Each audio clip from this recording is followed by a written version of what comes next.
Ladies and gentlemen, this is MTG Traders. My name is Taryn, and this is Start Your Engines.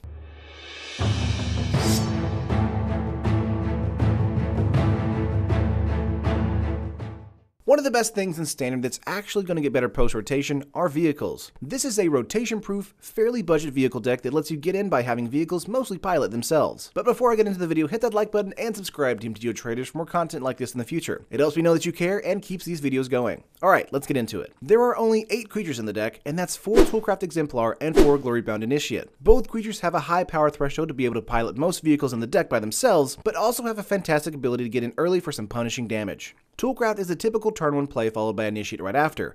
However, be warned, these cards are high removal targets, so be cautious with your casting against a control strategy. Moving to spells in the deck, we have 3 different ones: 2 Start Your Engines, 4 Siege Modification, and 2 Cast Out. Start Your Engines turns your entire board into creatures so you can swing in for lethal on turn 4 or 5.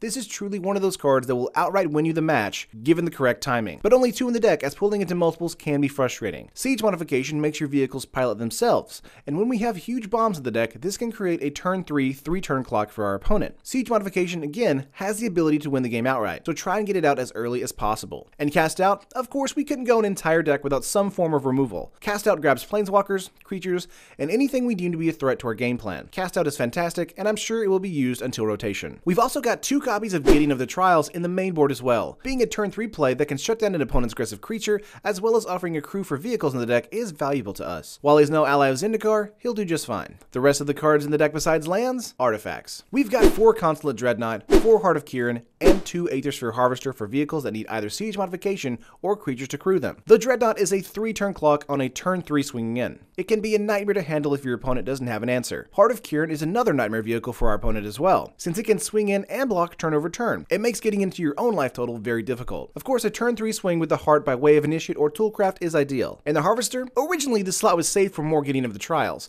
but the lifelink gained by the Harvester was something I couldn't overlook. Having both in the deck is my compromise, and I think they work well together. The last 8 cards in the deck are this: 4 Peace Walker Colossus and 4 Fleetwheel Cruiser. The Colossus helps us create a situation where if our creatures are dead, we can animate a vehicle on board and continue our assault. Nothing better than playing a turn 1 Dreadnought. Then on turn 4 swinging in by animating with the Colossus. The only issue I have with the Colossus is the high crew cost, but Gideon can fill that if we need to. But just animating vehicles is fine. Fleetwheel Cruiser is our haste damage, and if not dealt with immediately, is getting in for 1/5 of your opponent's life total. Even if blocked, trample damage ensures we do some amount of damage so we can continue our life total race. Both guard our tempo and help us grind our opponent to dust. So the lands in the deck go something like this: 4 Inspiring Vantage, 2 Scavenger Grounds, 2 Spire of Industry, 7 Mountain, and 9 Plains. This land base was tweaked quite a bit, with Rabbit Ruins and other lands being tossed around. But this land base is the most consistent, balanced land base I could come up with. 24 lands in total. But let's say Game 1 didn't go too well. What can we do in Game 2?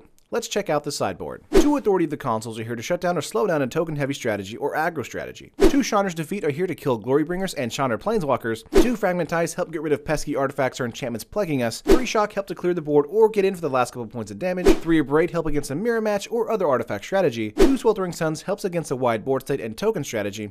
And 1 Hour of Devastation does double duty in clearing the board of creatures but also Planeswalkers. Because our deck relies on vehicles, they miss a lot of the Sweltering Suns and Hour damage, which is awesome. But that is the full 75. On MTG Traders, the deck is coming to a decent 88 tickets. This is a competitive, rotation-proof deck that can win the match out of nowhere if your opponent is slacking off. And I think it'll get even better once Ixalan releases. But let me know what you think of the deck. Love it? Hate it? Leave a comment below. I'm always down there interacting as often as I can. But like the video if you liked it, and of course, subscribe to MTG Traders for more content like this in the future. I'll see you guys in the next video.